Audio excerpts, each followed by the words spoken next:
Hi మామ, అందరికీ నమస్తే. నేను చూసుకున్నాం కదా borrowed features of Indian constitution. So ఏ దేశాల నుంచి ఏమేమి తీసుకున్నాం అనేది ఈరోజు ప్రియాంబుల్ గురించి చూద్దాం. ఈ ప్రియాంబుల్ అనేది అమెరికన్ కాన్స్టిట్యూషన్ నుంచి తీసుకుంటాము.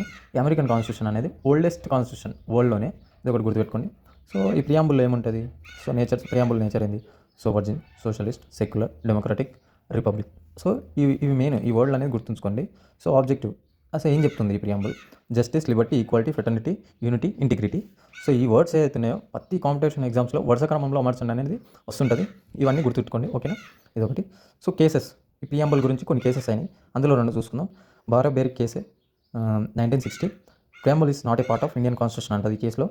సో తర్వాత వచ్చేసి కేశవానంద భారతి కేసు. ఇది చాలా ఇంపార్టెంట్, ఎందుకంటే ఇది 13 మెంబర్స్ ఉంటారు ఈ దాంట్లో, ఈ జడ్జిమెంట్లో. అందుకని పెద్ద కేసు ఇదే.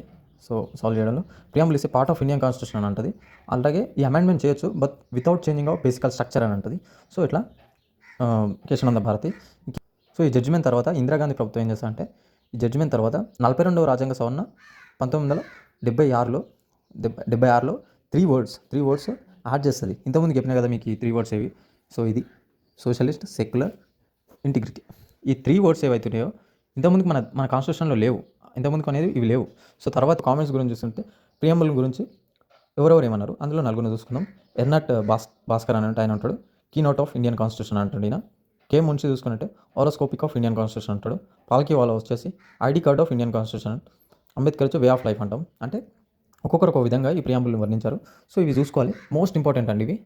సో కామెంట్ చేయండి, సబ్స్క్రైబ్ చేసుకోండి, ఓకేనా?